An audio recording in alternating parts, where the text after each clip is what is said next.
تو دنیایی که همه در مورد پرامپت نویسی حرفه‌ای صحبت میکنن، خیلی ها دارن تلاش میکنن خروجی بهتری بگیرن، اما بدون اینکه بدونن مدل اصلا چطوری ورودی رو میفهمه. حقیقت اینه که هر پرامپت قوی از یه درک عمیق شروع میشه و اون درک از این سوال ساده میاد: مدل جملت رو چطور میشکنه؟ قبل از هر الگوریتم، قبل از هر پاسخ، یه مرحله کلیدی هست به اسم توکنیزیشن. جایی که متن انسانی به تیکه‌های قابل فهم برای ماشین تبدیل میشه. و اگه بدونی مدل چطور این تیکه‌ها رو میسازه، میتونی طوری پرامپت بنویسی که دقیق‌تر، هدفمندتر و حتی ارزونتر باشه. چون تو داری با زبان خود مدل حرف میزنی. این فصل نقطه ورود ما به درک عمیق زبان مدل هاست، از توکن آیدی تا بردارهای معنایی.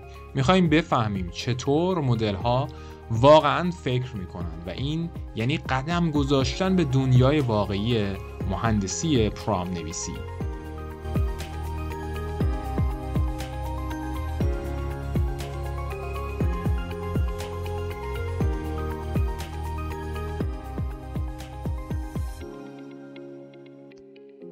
سلام رفقا، امیدوارم حالتون خوب باشه. من ابراهیمم به همراه نئو از کانال پاپیدون استیت. خیلی خوش اومدید به فصل سوم این مجموعه، جایی که قراره با هم دیگه ساختار و منطق معماری‌های مدرن رو بررسی بکنیم و در این قسمت قراره با هم کانسپت و مفهوم توکنایزیشن رو تحلیل بکنیم و ببینیم اصلاً چی هستش.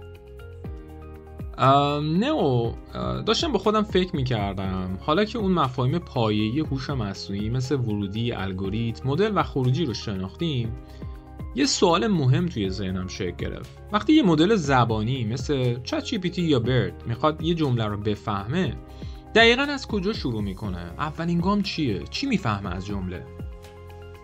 چه سوال قشنگی پرسیدی ابراهیم. ما وارد دنیای واقعی مدل ها شدیم. وقتی یه مدل مثل جی پی تی به یه متن نگاه میکنه، قبل از اینکه هر کاری انجام بده، اولین چیزی که باید اتفاق بیفته توکنایزیشن هستش، یعنی توکن سازی. بدون این مرحله مدل اصلا نمیتونه بفهمه دارین درباره چی حرف میزنیم. توکن سازی. ببینم این همونیه که جمله رو میشکنه، درسته؟ ولی خب چرا اینقدر مهمه؟ آره دقیقاً. ببین وقتی انسان‌ها یه جمله رو میخونن، بلافاصله معنی کلیش رو درک میکنن. اما تو دنیای کامپیوترها اینطور نیست. اون فقط یه رشته طولانی از کاراکترها رو میبینه، مثل یه خط بی‌پایان از علامت‌ها. برای اینکه این متن برای مدل قابل فهم بشه، باید اون رو به قطعات کوچکتری بشکنه که بهش میگن توکن. این توکن‌ها مثل تیکه‌های لوگو هستن که مدل باهاشون جمله رو میسازه. بذار ببینم، یعنی اگه بگم مثلا hello world، مدل اون رو خورد میکنه به قطعاتی مثلا hello و world یا حتی کوچکتر؟ ببین بستگی به نوع توکن ساز داره. ممکنه تبدیل بشه به همون سلام دنیایی که گفتی، یا یه خیلی جزئی نگاه کنیم حتی ممکنه هر بخش کلمه‌ای به صورت مجزا هم شکسته بشه. البته این کار بیشتر در توکن سازهای کاراکتری اتفاق میفته، ولی مهم اینه که مدل بفهمه با چه قطعاتی از جمله طرفه. جالبه. خب بعد از اینکه این توکن ها مشخص شدن چه اتفاقی میفته؟ یعنی اون موقع مدل ها اونا رو میفهمن؟ نه هنوز. ببین مدل نمیتونه با کلمه به اون شکل انسانی کار بکنه. در واقع اون چیزی که مدل میفهمه عدده. بنابراین هر توکن باید به یک عدد منحصر به فرد تبدیل بشه. این عددها رو شناساهای عددی میگن و بعداً این عددها وارد مرحله‌ای میشن به نام امبرینگ که معنای عددها رو تو فضاهای برداری مشخص میکنه. ولی اون رو اجازه بده تو قسمت‌های بعدی دنبال بکنیم و کاملاً بررسیش بکنیم. بذار ببینم درست متوجه شدم. پس توکن سازی یه جور ترجمه اولیه است از زبان انسانی به زبان ماشین، درسته؟ آفرین. ببین توکن سازی پل بین متن خام و دنیای قابل فهم برای ماشین هست. بدون توکن سازی مدل فقط یه سری علامت بی‌معنی میبینه. ولی وقتی توکن سازی اتفاق بیفته، مدل میتونه این اجزا رو تبدیل به عدد کنه و از اونها استفاده کنه برای تحلیل، پیشبینی و تولید جمله. جالبه. ببینم پس اینجوری میشه که توکن فقط برای فهمیدن جمله است؟ نه، این تازه اول ماجراست. در واقع چند تا دلیل خیلی مهم داره. اول اینکه مدل فقط با عدد کار میکنه. پس این تنها راهشه که بتونه اصلا شروع کنه به فکر کردن. دوم اینکه توکن سازی کمک میکنه جمله هامون یه شکل منظم پیدا کنن. مثل اینکه جملت رو بسته‌بندی کنی، مرتب و قابل حمل بشه. و سوم به مدل کمک میکنه راحت‌تر یاد بگیره، چون با قطعه‌های کوچکتر خیلی بهتر میتونه الگوهای زبانی رو بفهمه. و چهارم این که متن طولانی رو تبدیل میکنه به دنباله قابل مدیریت. مثلا یه پاراگراف ممکنه 200 کلمه باشه، ولی وقتی بشکنیش اونطور خیلی راحت‌تر باهاش کار میکنه.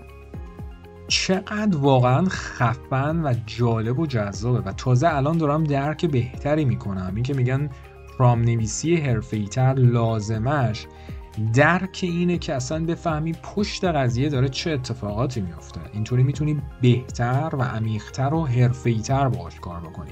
اما الان یه سوالی که توی ذهنم به وجود اومد اینه که تو ما چند نوع اصلا توکن سازی داریم؟ آیا همه مدل ها یه جور توکن سازی میکنن یا اصلا چه جوریه داستانش؟ دقیقاً همینطوره برین و این فصل یکی از پر اهمیت ترین فصل های این دوره حساب میشه. اما سوال خیلی خوبی پرسیدی. ما 3 نوع اصلی توکن سازی داریم: توکن سازی کاراکتری، توکن سازی کلمه‌ای و توکن سازی زیرواژه‌ای.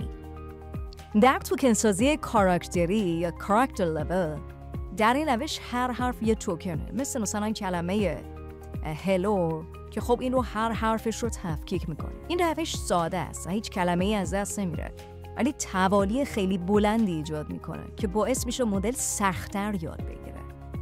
در روش ورد لول جمله به کلمات کامل تقسیم میشه. مثلا عبارت ما به مدرسه رفتیم تبدیل میشه ما به مدرسه رفتیم نقطه. این روش معنا داره، ولی یه مشکل داره. اگر یه کلمه جدید ببینه که تو واژگانش نیست، نمیتونه کاری بکنه. اون موقع اون کلمه رو به عنوان unknown میشناسه. اما روش some word level این بهترین و هوشمندانه ترین روشه. این روش یه جور تعادل ایجاد میکنه. کلمات رایج رو کامل نگه میداره، بعد کلمات ناآشنا رو به بخش‌هایی تجزیه میکنه که قبلا یاد گرفته. یعنی پس توی این حالت اگر یه کلمه جدیدی وارد کنیم باز مدل میتونه بخش‌هایی ازش رو بشناسه. دقیقا همینطوره. به خاطر همینه که حتی اگر یه کلمه خیلی عجیب هم بنویسی، مدل میتونه اون رو به بخش‌هایی تقسیم کنه که آشناست و از ترکیب اونها معنی رو بفهمه. به همین دلیله که این روش تو مدل‌های بزرگی مثل GPT استفاده میشه. آها، الان متوجه شدم. یادم یه مقاله‌ای میخوندم در مورد لیست واژگان مخصوص مدل‌ها که میگفتش که هر مدل در واقع یه لیست واژگان مخصوص به خودش داره که به این لیست هم اصطلاحاً میگفتن vocabulary. در واقع یادمه که نوشته بود که این لیست شامل همه توکن هاییه که مدل تو مرحله آموزش دیده. هر توکن یه عدد منحصر به فرد داره و مثلا ممکنه توکن مدرسه عدد 2198 باشه و وقتی که یه جمله رو توکن سازی میکنیم هر توکن به همون عددش تو واژگان تبدیل میشه. ایول خودشه. در واقع باید یه نکته‌ای هم توجه بکنید. بزرگی و کوچک بودن این بستگی به مدل داره. مثلا فرض بکن GPT 2 واژگانی با تقریباً 50,000 توکن داره و یا BERT حدود 30,000 تا توکن داره. در واقع هرچی این عدد بیشتر باشه مدل میتونه با کلمات بیشتری هم کار کنه، ولی در عوض حافظه بیشتری هم نیاز داره. پس یه تعادل مهم اینجا باید وجود داشته باشه. و در واقع به این صورت توکن ها ذخیره میشن و مدل اینجوری میتونه بفهمه که مثلا عدد 2198 یعنی مدرسه. خیلی جالبه واقعا. اما حالا یه سوالی برام مطرح میشه، این که میگن مثلا یه مدل ظرفیت 2048 توکن داره، یعنی چقدر متن میتونم بفرستم؟ خیلی سوال خوبی پرسیدی. ببین ظرفیت مدل ها با توکن اندازه گیری میشه، نه کلمه. چون همینطور که گفتیم یک کلمه ممکنه چند توکن باشه. اما به طور میانگین 1000 توکن تقریباً معادل 750 کلمه انگلیسیه. پس 2048 توکن چیزی حدود 1500 کلمه است. برای فارسی یا زبانهای دیگه البته ممکنه این نسبت فرق کنه. ایول، پس برای همینه که قیمت استفاده از مدل‌های هوش مصنوعی هم بر اساس تعداد توکن‌ها محاسبه میشه، نه تعداد کلمه یا خط. آره ابراهیم، دقیقاً. مثلا تو سرویس های مثل اوپن ای آی وقتی میخوای از APIش استفاده بکنی یا همینطور گوگل، همه چیز بر اساس تعداد توکن محاسبه میشه، چون این نزدیکترین معیار به میزان پردازش واقعیه که مدل انجام میده. پسر، من تازه ذهنم روشن شد و الان حس میکنم که بهتر از قبل میدونم که مدل چطوری متن رو درک میکنن. واقعا یه جمله ساده اول باید به تیکه های کوچیک بشکنه، بعد هر تیکه تبدیل بشه به یه عدد، بعد وارد مدل بشه.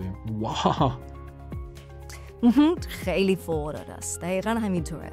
و همینطور که گفتیم این عددها بعداً وارد مرحله امبدینگ میشن که دربارش قطعاً مفصل در قسمت‌های بعدی صحبت می‌کنیم. تازه اونجا وارد دنیای معنا میشیم که بی‌نظیره.